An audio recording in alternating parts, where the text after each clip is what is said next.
So team, welcome back. Welcome back to the day 2 continuation for our QTP training. So let's take a quick look at where we left yesterday, and we're going to kickstart from there. Okay. So primarily, we took an application called edmunds.com/calculators. We spoke very briefly about how a manual user uses some of the functionality. We took one functionality and said, let's try and test it, assuming that we've joined a testing organization or a team within that company. And this could apply to any application, any software team, whoever is trying to test different types of an application. This is an approach that we're talking about at the moment. Then we learned how we have documented the steps that a manual test engineer or someone who's just joined as a QA analyst or whatever be the role started to perform. And then we went to the interesting part as to how we could open QTP, start a new test, record, start customizing, run the tests, and see how QTP is able to very efficiently and effectively do and perform the same steps. Right, team? And we also said, let's try and develop certain test data, which we haven't yet done, for the different inputs that we will take slowly. And most of this we are still doing manually. All right. Now, we have saved a test in day 1. So I'm going to use Control O as a shortcut, or you can click here or go to File and say Open a Test. Okay. Now I can go to my folder. All the files that we do team will be present in my C drive /QTP/S22. Within S22, all the files that I have, I will periodically take it and post it also on screencast, to which each of you already have been provided access to. Okay. Now let me look at Edmunds-2. Can you see the icon? This is the QTP test icon. If you look at the same file folder item type that you see in QTP, through your Windows Explorer, you would see these as folders. And if you try and open these folders, there'll be other files and subfolders within it. If you want to open the test as you saw when you did a recording, you have to go to QTP and open the test. Now team, also as part of your welcome pack, very importantly, I've sent you instructions to download and start working with QTP 10 trial version. I've also sent you instructions of how to make your operating system start to enable QTP to automate and work with it. So follow those instructions very clearly, please. If you have questions, email back or write to the forum on that. Now I'm going to select Edmunds-2. That was the most recent one that we worked. So what we did is we've identified that each of the steps is performing certain activities on the application. As we recorded, those got generated. And the only simple VBScript statement that we put was a wait statement. Okay. Why did we put that? Because we felt that QTP was probably doing what is correct, but it was going too fast, too quickly between each step. So we wanted it to slow down a little bit and then continue to show us what it is doing. That was the intent behind wait 2. Now for today's session, before I make any changes, I will change this to Edmunds_3. All right. Now the art of automation team, as I was mentioning, is about two things. One is what we need to do, which is mentioned in the highlighted area here, and then where we need to perform that specific activity, which is in the other yellow line out here. So the first part that you see is the where part, and the second part is the what part. Okay. Now we felt that we could customize things just by looking at the plain English that we see here and understand how QTP is working in the background and be able to perform the steps. So we started changing values. So let's say that I put 356 out here. We knew that it's taking whatever value I put here and putting into something called as default calc default value in that page, in that browser, and so on, right? But once we started customizing this further, we felt that one of the places where we changed a certain name of the code, that started creating trouble for us, and we got a runner. Now let's save this, do a test run to see where that is occurring. So as soon as I hit OK, QTP will launch the browser and start to perform those steps, right? Now let's see what it has done. So 356, good. So select trade in. I believe that was the button we were trying to click on, but it's still waiting for 4, as you see on line 9, and then line 10, line 11, 14. Almost everything is working. Now, at this point, it is taking a certain amount of time. Whenever QTP is taking time, it means that it's trying to perform. You're giving instructions to QTP, do this, do that, do that, do this, and so on. Now it's trying to do that. And here is the run error which came up. Now, team, this is your biggest learning curve, okay? Once you master to handle these errors without getting alarmed or paranoid about it, you will go slowly towards gradually mastering VB scripting and the tool. This is a way for QTP to communicate that it does not understand certain things. Okay, it does not understand certain things. Now, the basic fundamental is that team, for QTP to work, it understands a tool called or a language called as VB scripting. Okay, that is VB scripting is what QTP can understand. So if you want to talk with QTP, then you should talk as a way through VB scripting. So unless you know VB scripting or how that scripting works, you cannot effectively communicate with the tool QTP and give it instructions. So if you want to communicate, you must go through VB scripting, and that's what you need to master. Okay.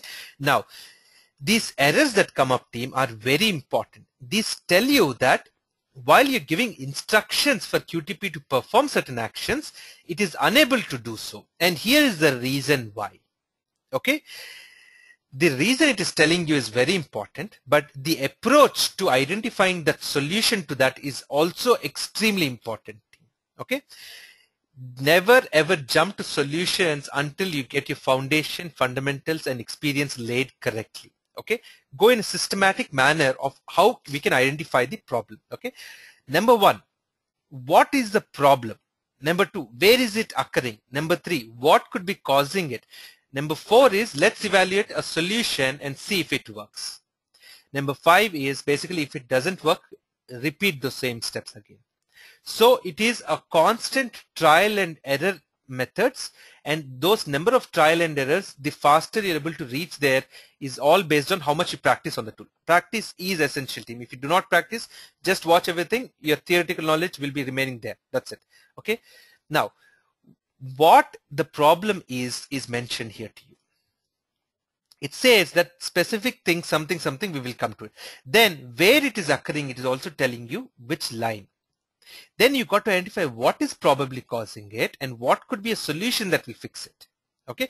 Now let's try and identify what is it it's telling. Very carefully. The, in quotes, select trade in. Where is select trade in? This is the one which we gave as an input, correct? Web button object. So what is this web button? What is an object? Was not found in the object repository. Check the object repository to confirm that the object exists or to find the correct name for the object. All right. So what is QTP trying to tell us? So fundamentally, here is the logic behind it. I told you that there are two parts, right? Where we need to perform something and what we need to do. Okay. Simple instructions like, if I tell you that make a call, okay, let's say this is the what part. Okay. What part? So if I'm saying that place a call, then how you will ask me, where do I place a call? How do I place a call? Then you have to answer that, okay, my phone is here in the room. In the room, there is a desk. On the desk, you have my phone, and here's the passcode to that phone. Use that and make the call. To who you make the call, then you give that number. Okay. So the placing that call is the instruction that I gave you. And where you have to perform is the object for that. All right. That's the object where we have to do and then what we have to do. Now, as manual testers, if you go back to the plan, if I tell you open a browser, you know, okay, we'll open a browser. Go to the application URL. Okay, but what is the URL? All right, it's here. Enter values into the application. But what are the values? Where should we enter, right? Process the loan application or click the loan application link. Then capture the results. Which results? Compare the result. Close the browser. So certain activities as manual users are easy for us to understand, but not for an automation tool which is trying to blindly follow your instructions. And that's where additional questions need to get answered. Open a browser. How do I open a browser? Where do I open a browser? Which URL do we go? Where is the process the loan application? How do I process it? All of these questions need to be answered. only if we answer these questions are we able to successfully move from the manual to the automation part. All right. And QTP, we are trying to teach it in the same way, but we failed in one of the instructions to it. Okay. And it's telling us very clearly that there is a web button object. So let's find out what this object is, then what an object repository is, and then come to web button. Okay. Now, your objects are nothing but everything that QTP needs to do. That where part are your objects. Okay. Like your cell phone is an object. If I tell you drive the car, where is that car? What is it? What is the ID? How do I identify the car? Is it the color, make, model, the license plate number? That's what you do. Then we say drive the car or park the car or tow the car. So the instructions can then become logical depending on identifying that object. So that object identification is important, team. Okay. So what are these objects? Objects are all but simple types of items that you'll find in your day-to-day life. Okay. In the case of a web-based application or your software, all that you see, for example, in a web-based application are your objects. The browser itself is an object. The web page is an object. The images, the links, the buttons, the edit fields, the text, the checkboxes, radio buttons, and all of these are objects that you see in a web page. That's what QTP looks at it. Okay. So if I say that can you pick up my bag from the car? First thing is, where is my bag? So it's there in the trunk. But where is the trunk? It's there in the car. So I have to tell you my car, my trunk, then my bag. Then I can tell you bring the bag. If I say bring the bag, what is it? Where is the bag? What in the bag? What is the color of the bag? So that hierarchy of object identification is also critical for any type of an automation tool. In this case, these objects are identified as what is the application? It's a browser.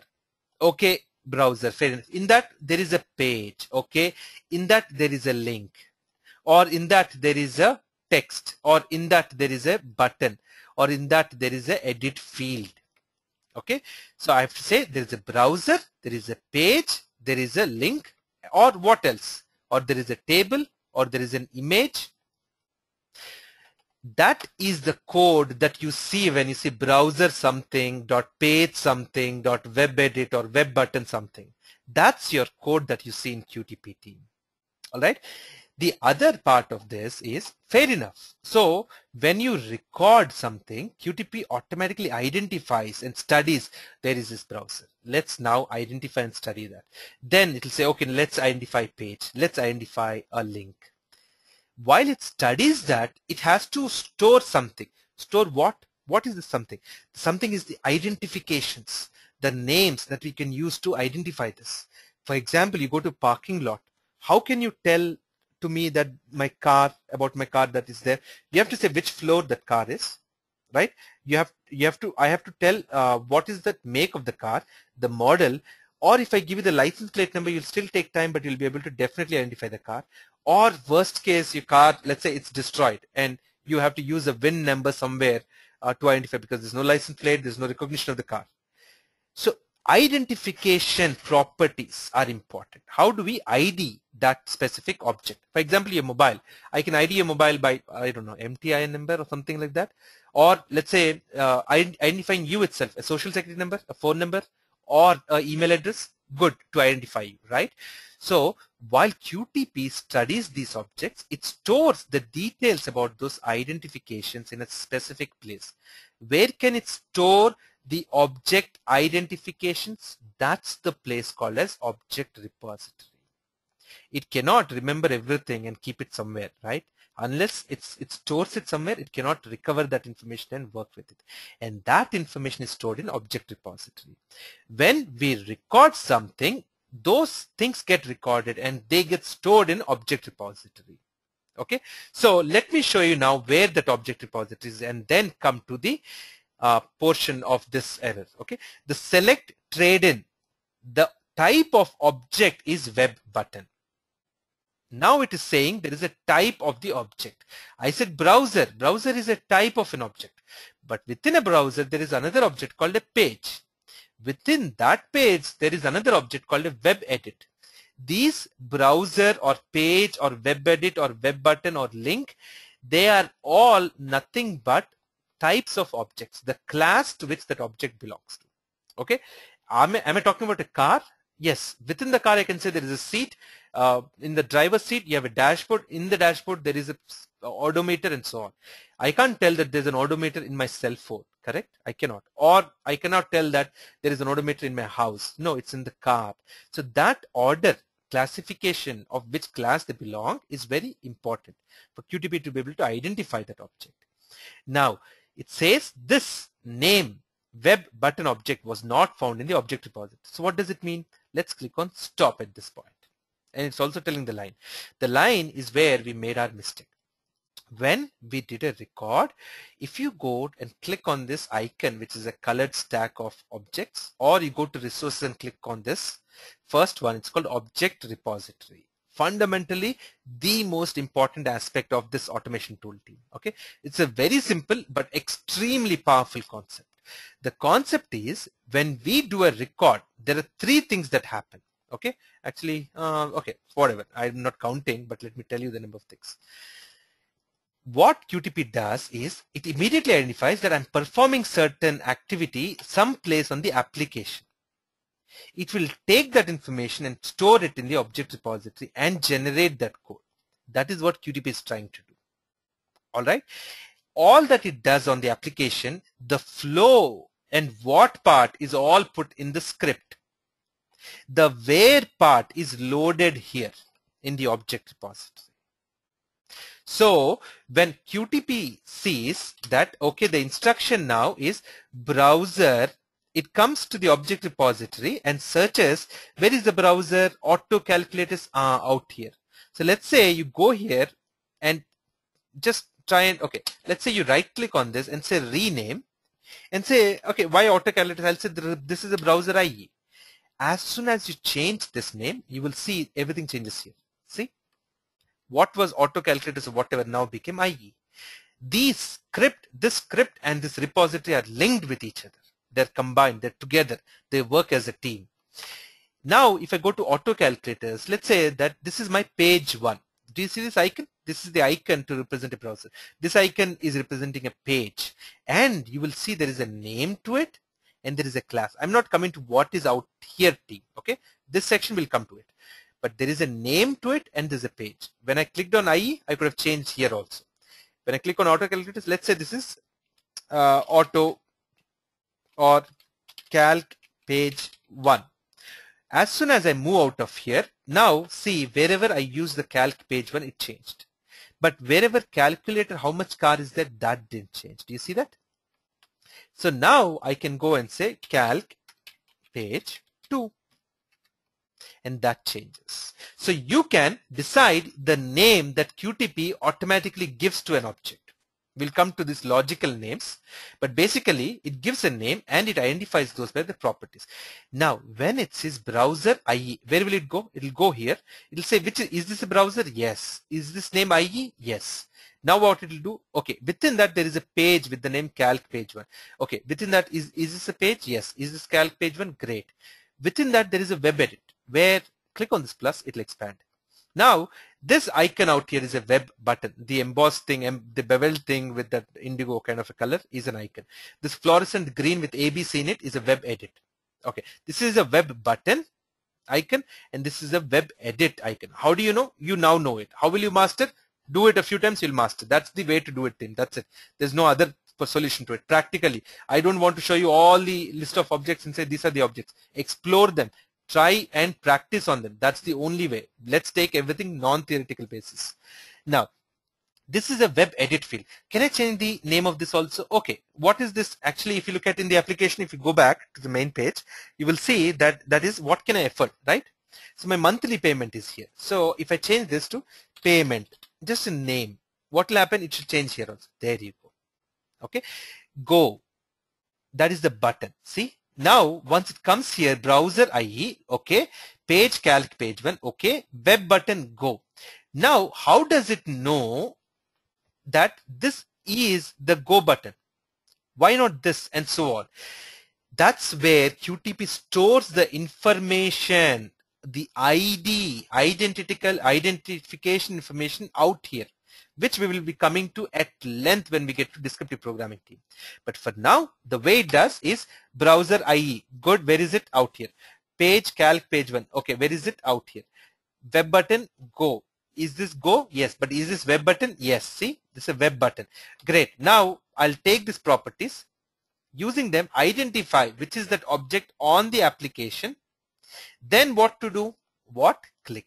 Now we will know where it is. Now we know what to do. Here, this is basically saying this object, identify those properties, go to that field here. Then what to do? Set. What is set? Set is a method. Okay, it is called as a method in VB scripting, which will take whatever value I put here and put it in the application. Okay, I showed you one way to which is very important for you to be successful in the tool, which is the run error. The second way, team, is your F1 key. With my marker on set, click on F1. You will get the description of what it does. Like I showed to you yesterday on wait.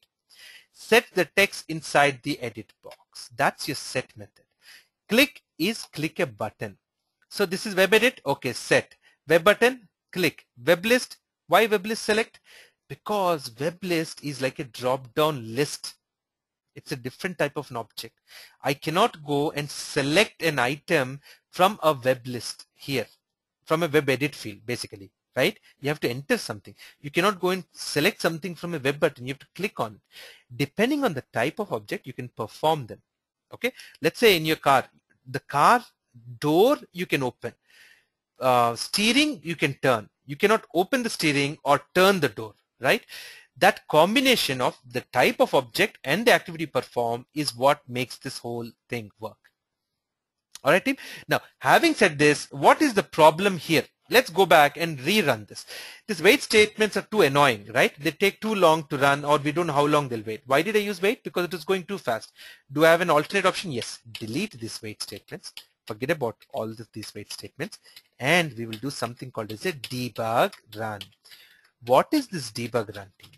Number one, fundamental idea that you have to put in your mind is that you have started. You're not starting. You've started to write code now. You started to see programs. You started to develop code. As you develop code, just like testing is needed for any development team, like you and I are needed, for our own code, we need to test and see if it is working correctly. And we could have gone wrong in what we did. To take the bugs out of our code, we have a feature called as debug. Within that, there are many things. The first important thing is called debug run, or the step into. Step into is very similar to this run, but what it does when I click on it is it will give me this option. I'll click OK. It will not start executing all the code. It has launched the browser because we gave it as a part of this automation record and run settings. It has launched the browser, but on line 1, if you look at it, it is saying break. What is it? It is saying I am ready to run line 1. QTP is giving you that message. What do?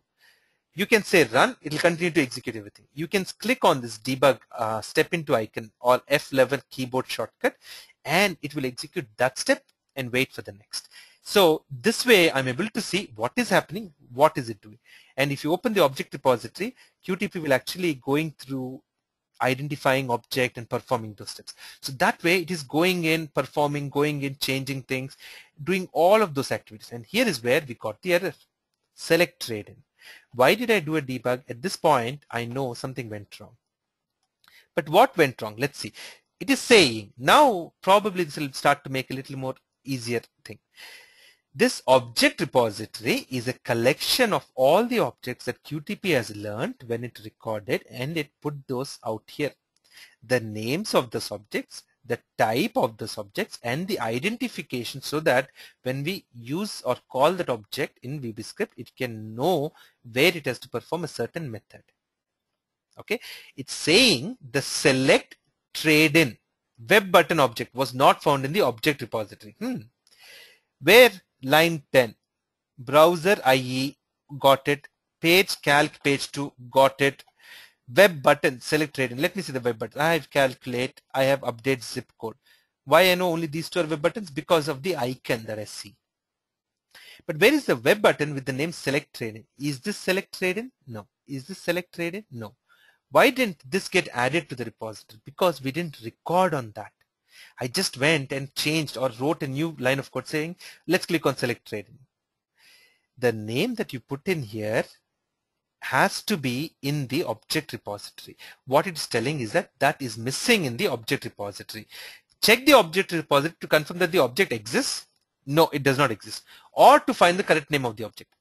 Or did I misspell the object name? No, I didn't misspell the object name. I don't have it here. Why I don't have it here? When I recorded, I didn't perform anything on that. But why didn't QTP learn that object even though I didn't record? Because I'm telling QTP, when I'm recording, learn whatever I do. Do not learn additional extra things not needed. Why? Because there are so many objects. Why should it learn everything when I only want to do ABCD? Why it should learn all the alphabet, right? Now, how can I add it? I can either re-record or click on this, add objects to local icon.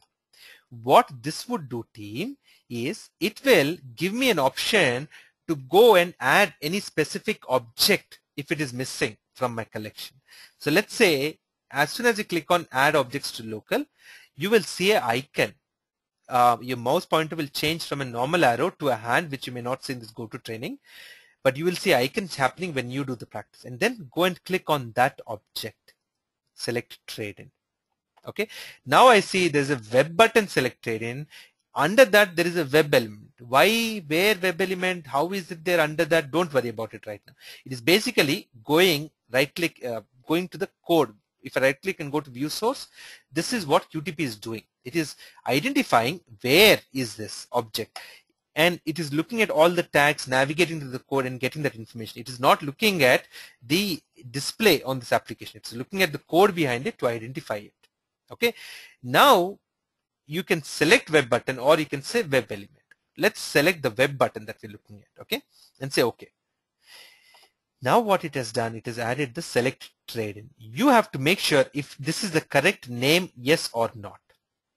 Okay, then you can rerun this test. Why did I add that object? I added the object because it was missing in the object repository. Why was it missing? When we recorded, we didn't perform those steps and hence it was missing. Okay, now I can run the same thing again and you will see how it will take shape. All right, team. So now you're able to convert your logic into some basic script. Now there is no error, team. So identifying what is causing the error and fixing it is very important. Okay, now let's try and organize our code in such a way that it is easy for us to understand what is doing what, where, and so on. Okay, so let's try and identify what is this part doing, team. Browser IE.page, we know, web edit payment, and this is hopefully working on that first. It's still not completed the calculation, but let's come here now. It is probably doing it out here, right? How do I know? Easy way is if you open the object repository, go to the same object that it is being pointed out here, which is at payment, and say highlight in application. What QTP will try and do is, using those properties that it has learned, it will try and identify and blink on that object in the application. Did you see that blinking, team? Yes or no over chat? If I do the same thing on Go, highlight in application, did you see that blinking? Yes. So that's what QTP is doing with this highlight in application, is saying, is that the object? Okay. Now, what is it doing? Basically, this is step one. What was step one? What can I afford? Let's say this was the one. Okay. What can I afford? Then once I enter this, let's say, what did we enter? 356. So I'm trying to simulate them and do it. What did I write here, team? What I wrote here is nothing but something called as a comment. If I just write like this and try and save this code, QTP will give me something called as a syntax error. Okay, syntax error is expected end of statement. There are two ways for this VB script to fail. Number one is even before you save it, because it's saying you're talking garbage. I can't even read and understand what you're saying. Forget about trying to implement it. Okay, so what is this? This is an English statement which I want to keep as part of my notes. That is a comment. Okay, so whatever you want to comment, go to that line and click on this icon called comment. What it will do is it will make this code non-working, just a simple text for us to remember. When we run the code, it will not do anything. It will just skip this line 1, go start from line 2. The same thing I can put on line 5. Now what is this doing? Let's take a quick look, team, and then I'll try and take any questions if you have. So now we're talking how much can I afford, right? This is the next part. How much can I afford? There I'm entering my zip code. Is it zip code? So where is this? Browser, IE page, calc page 2, WebEdit, AC zip code. Where is AC zip code? Out here. Now highlight an application. Okay. When I say highlight an application, it's showing me this. Good. This is zip code. Then update zip code. Then, okay. So this is the zip code part. Within this, there is the zip code section. Then after which I have, what is this? Financing, the loan term and the finance rate. So this is the financing part. So even if without hitting the comment, if I just put the apostrophe in before the text, it will do that. Okay, financing, which is these two. Then trade-in and down payment is the next one. This is what it is doing. Then verify your trade-in, amount owed on your trade-in, cash down, whatever it is doing. Finally, we are clicking on all of this, and finally we will get the result, right? So that's the flow, overall flow of your test, team. Okay, that is how your test is working at the moment. Nothing different, nothing changing. What I'll do is just to make things easier for us to when we look at, I'll put a wait statement not after every step, after every component or subsection of my code. That way, I'm not waiting at every juncture, but at the same time, I'm seeing where I can do certain things. So there's so many things which keep coming up and going, team, as we started to work. Do not worry about those. As we continue to use them, you will see how we implement them. Difference between web element and web button. Okay. So basically, it's like this. What is the difference between your car steering wheel and your driver's seat or your passenger seat? Okay, different types of objects. Web buttons are the buttons that you see in a web page. Okay, web element is any text that you see within your web page. That's your web element. Okay, now let's continue to make it a little more complex. This script, same script. Now what is happening is, team, you're performing these steps, fair enough. Let's say that I am interested now to do a few more steps on that application. What was that? Edmonds. Okay. Great. I could go, what can I afford and so on. So we entered something, go, and I'm getting all of this information, whatever, and say calculate. Okay. Now,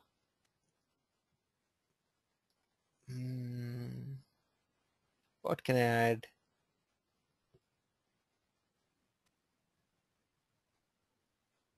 I don't want to get into if statements and conditional statements right away. I want to do something very simple. Okay. Now, let's say from here, I want to continue and say auto loan calculator. Let's say we want to click on this icon. Okay. Just a couple of steps. Okay. And say we enter the same zip code.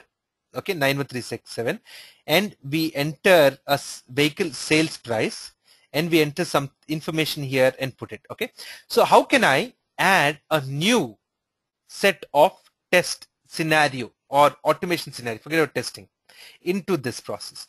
What am I saying? Till here I clicked on everything, performed, and came here. Now after I get the result, which is still pending, team, did we get the result? Are we testing it? It's still pending. And why are we not testing yet? Because we're still trying to master automation. Once we master automation, our testing will be automatically done. It is very easy. Okay, but automation is the big pie that we need to finish first. Now, what I'm saying is, let's try and add a new scenario into it. After we are done with the portion where we are entering this information, for example, easier thing for me to do this execution is just not even worry about anything, just run this. Okay.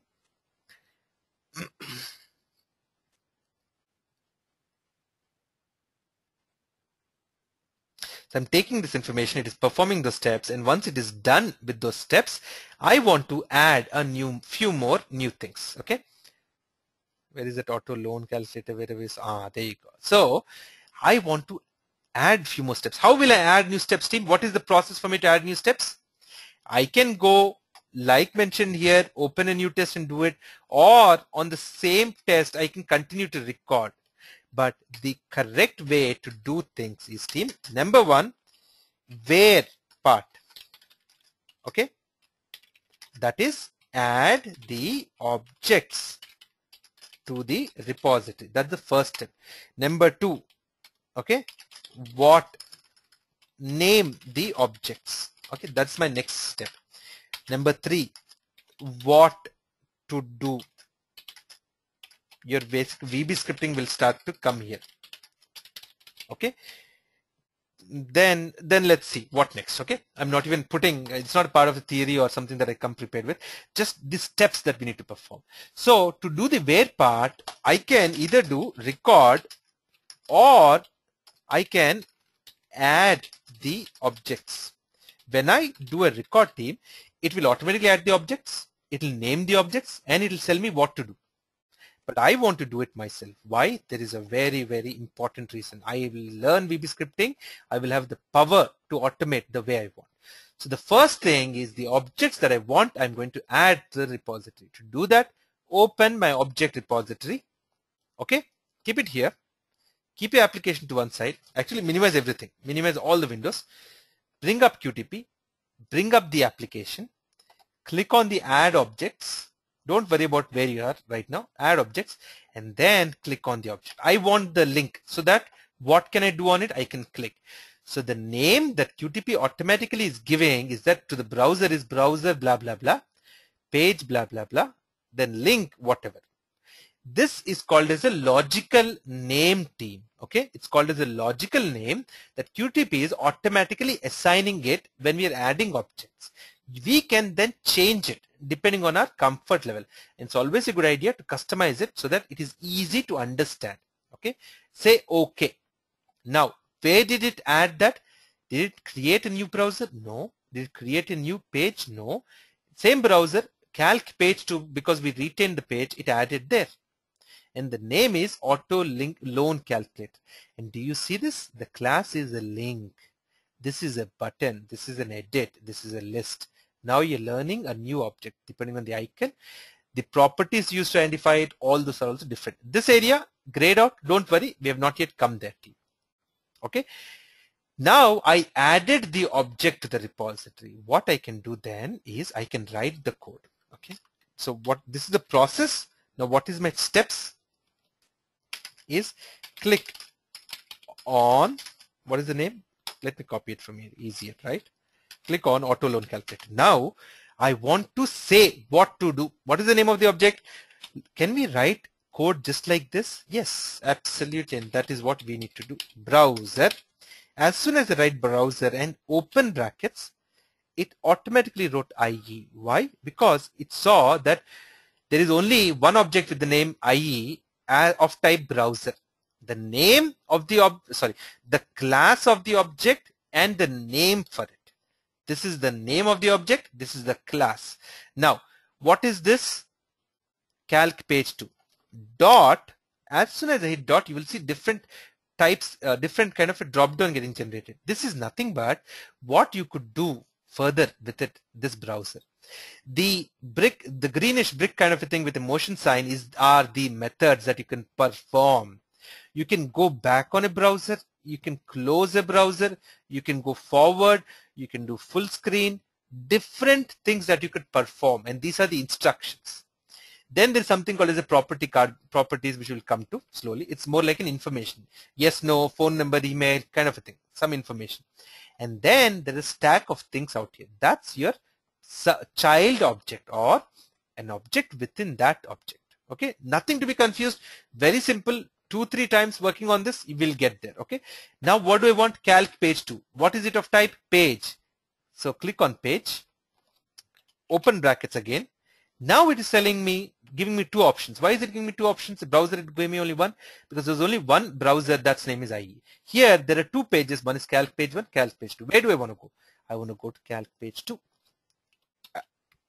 Close the bracket. Hit dot again. And then on a page, you can do difference. Can I close a page? No. Can I go back on a page? Can I go forward? No. There are different things. There are get arrow properties, there are child objects, refresh object. There are different sets of properties depending on the type of object. Now, what is it I want to do? I want to go to auto loan calculator. What kind of a class is it link? So first I'll say link, open brackets, that comes up automatically. Why? Only one object of that class in page, in browser. That's the reason. Now I wrote the where part. QTP automatically did this. After that, what should I do? What should we do? What are we doing as users? We are clicking on it. Do I have something similar to click in here? Let's see. Dot.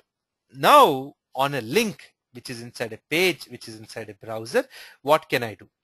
You can, for example, your car, you can turn your steering, you can open your door, you can close your door, and so on. You could, is this the one? What does it do? Clicks the object. Or how about capture bitmap? What does it do?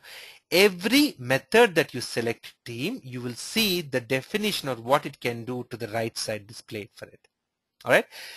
You can, depending on the type of object, perform a specific action, and the action that or method that we're performing is click. Select this. How about the other? How do you learn it? Practice. As part of learning, as part of usage, you will learn them. Okay? We are not going through a user manual. We are going through an experience of using it. Then it is saying there are other optional things that you can give. Where inside the link you want to click and so on. Don't worry about that right now. Nothing. Done. What did we do? We added the object, then we said what to do with that object. Okay. Next, great. So one step, is it working or not? Not sure yet. Let's go to the and perform the same step manually. Now what I want to do, I want to add a few more things. Let's say I want to add the zip code. Okay. Then let's say I want to add a vehicle sales price.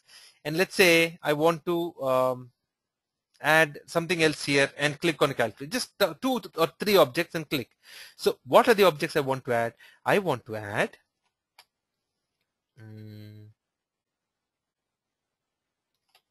see, you cannot use your regular mouse when you are trying to add the objects. To do that, you have to keep your control pressed and do it. But when I keep my control pressed and do it, it is zooming in and out, which is dangerous.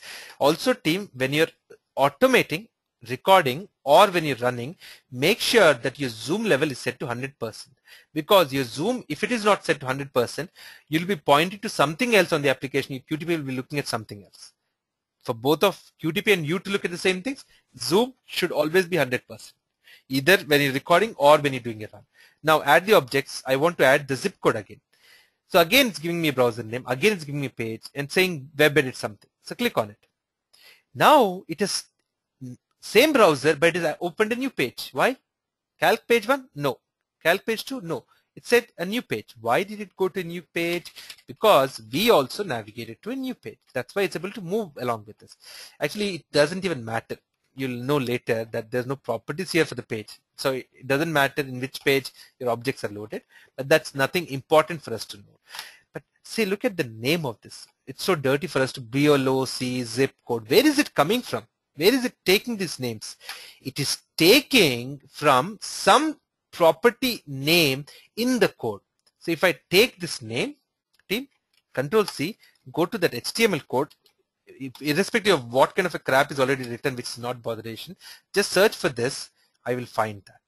The name for that input object is given in the code as this, and it took one of this type or name or ID or some property and gave by default that name, and that's the logical name that QTP has assigned. But we as users, I need a better one, so I'll say rename it to zip, and now I have my browser name, page name, and object name easily written in a manner that my code also looks sensible.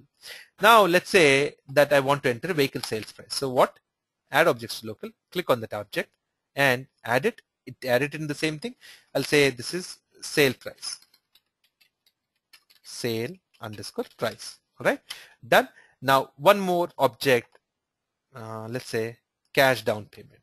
Okay. Down underscore payment. Okay.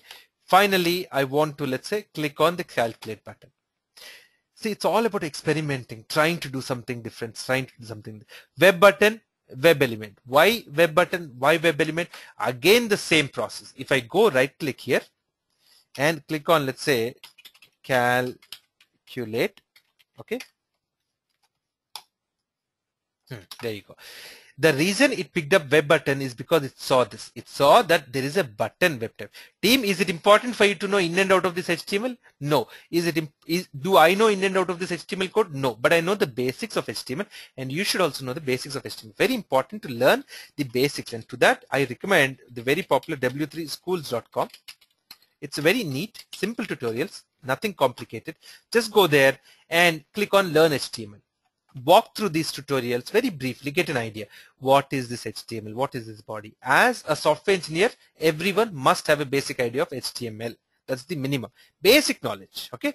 Here it is having a HTML tag which is called as button, and inside that, this is what is describing the button.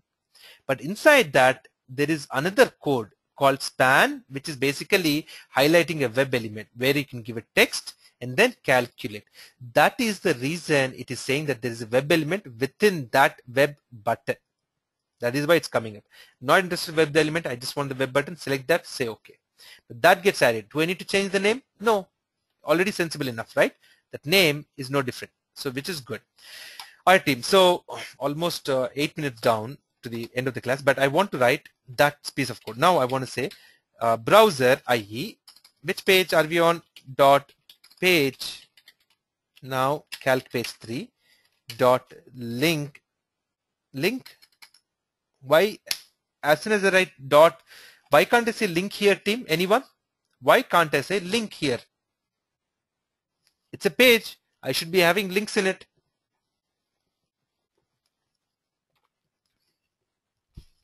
The reason I cannot see links here is because QTP cannot see any objects of type link in that page. It can see web buttons and it can see web edits, and that's what QTP is showing to us. In here also, it is showing either web edits or web buttons. What do I want to do? I want to enter web edit. Which one to start with? Zip first. So what I'll do is enter. Why is enter here? The method to put text inside edit field is set. That's the reason. Okay. Now, how do I put text into it? Let's see an example already. There you go. Space, something in quotes. So space 91367. Make sense? Now next, should I always keep on writing this code? Can I just copy? Yes, you can. So copy this, put it here. Now say dot web edit. Again, I have sale price dot. Did I already give a sale price here? No, I didn't give a sale price. So let's give a sale price dot set something like 20,000. Okay. Dot another web edit down payment dot set. Did I already put a down payment here? Yes, 1500. So 1500. Okay.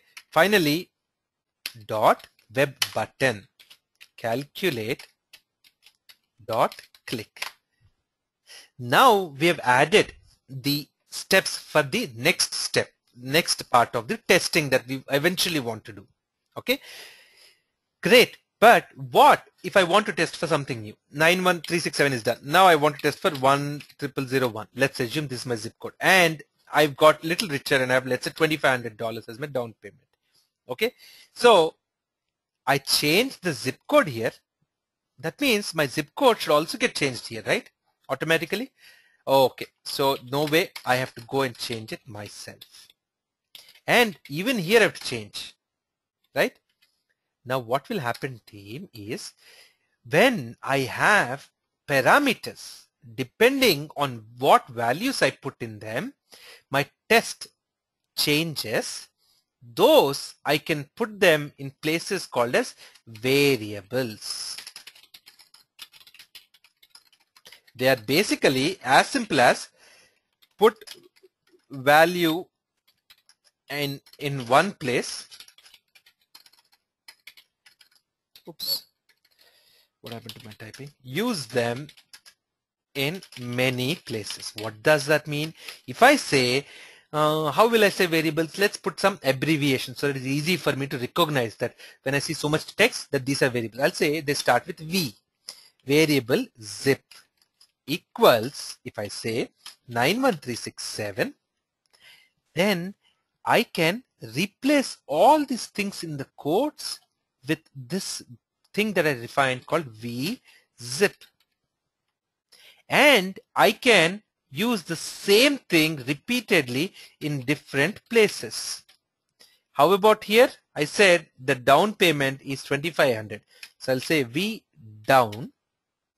Even here I'll say V down. But before I start to use them on line 26 or line 40, I have to put a value into it by using the simple process called variable name equals some value. Now, if I want to change my zip code, all I have to do is remove this and say 10001. If I want to change my down payment, remove this and say this.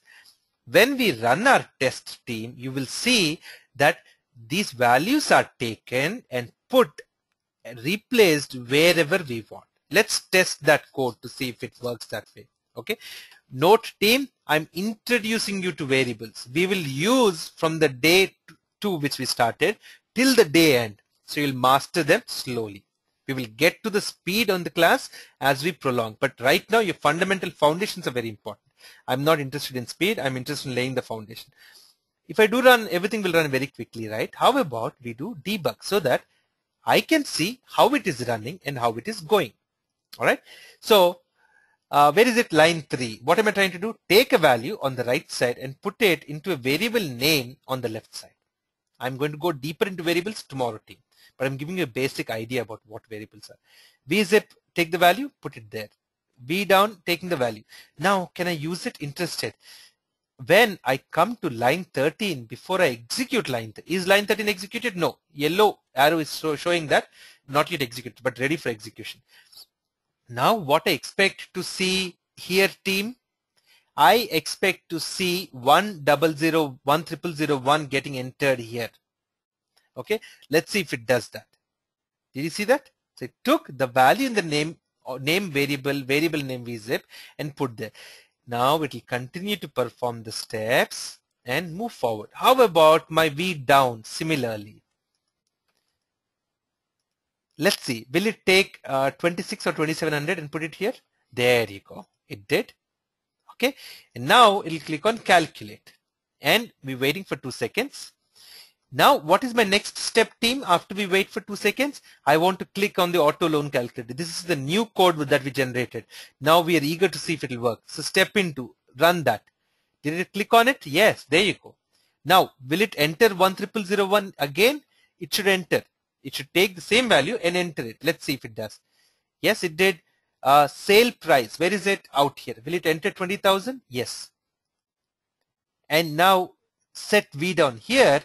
I expect to see, where is the cash down payment? Out here, the 26 or 2700. Let's see. There you go. Now we click on calculate again. My test completed to run and the process is also done. All right, team. So that's a quick day 2 kind of a thing. Sorry, couldn't stop really much during take questions. Please, team, any questions, start to put them in the chat. If not answered, then I'll start taking questions over the phone, over the audio. Okay. So let's see. Do variable names have to begin with lowercase v? No, just for my ease, when I see through this complex structured code, it is easy for me to see when I see vzip, oh, it's a variable. V down, oh, it's a variable. Okay. Inayat, okay, taking a question. I have a question, though it's not related to this class. Actually, something I have Excel when I have stored it. So, Inayat, appreciate your question. If it's not related with the class or what we've done so far, I wouldn't honor it now. Please put it in the Google group or, you know, put it in the Google group. You'll get the answer. Or watch these videos. Okay. Is there any way to uncomment multiple comments at the same time? Good question. So, let's say that I don't want these steps to get executed. Assume that I don't want these steps to get executed. So I will select everything and comment. Now I want them to be executed again. So I can select them again and say uncomment. The shortcut to the same from your keyboard is Control M and Control Shift M. Okay. When do I get this video? All videos going forward, I will host them immediate, right after the class in about 2-3 hours or a little more sometimes, depending on how much time it takes to convert and upload, on screencast. You will find it with the title S22, day 1, day 2, and so on. I'm not in the group. Can you please add me? Please refer to your welcome pack. If you've already seen it, give about 48 hours max to get your group approval. Any other questions, please? Manjula, if you don't have screencast, you have to ask for the access. Please put it offline. Team, let your questions be related with what we are doing. How can we give different values? So what is happening? I'm continuing to put the same value. I've taken 1001 and it is taking that same value, putting it. Let's say before I do this, before I put the zip again, I want to change it to something else. Very simple. I change here and say vzip equals 10002 in this case. Now, just before I start to use it, I have changed the value. So it should take the new value and start to put it in there. When we do a run, you'll see that tomorrow. However, what is the whole point in keep changing the script? We will slowly get to where we will put the data in an Excel and QTP should take it and perform it automatically. That will be our data-driven framework. We're going to develop that. Are the var in VBScript not stating with, no, we'll come to that dim thing tomorrow. Okay. How to pass multiple values on this to the same variable? What do you mean, Arul? We will come to, see team, I've introduced to variables. We have not completed the concepts on variables. Okay. We will come to the features, what, how, and all that slowly. For variable declaration, no, forget about dim, forget about anything. I'll explain it tomorrow. Okay. There are dim statements, there are option explicits. Yes, we will come to it, but let's come to it tomorrow. I just started on variables for you. Team, any other questions, please, related with what we did so far? Are the method names case sensitive? Set method in line 41. So case sensitive is what is basically referred to as, does it matter if I give capital SET or small SET? Most of what you see in VBScript as basically is non-case sensitive. Doesn't matter if I give capital S or small s. But if I name vzip as vzip and I start using it vzip, then it's a problem. Okay. So treat everything as being case sensitive. Your life is easy.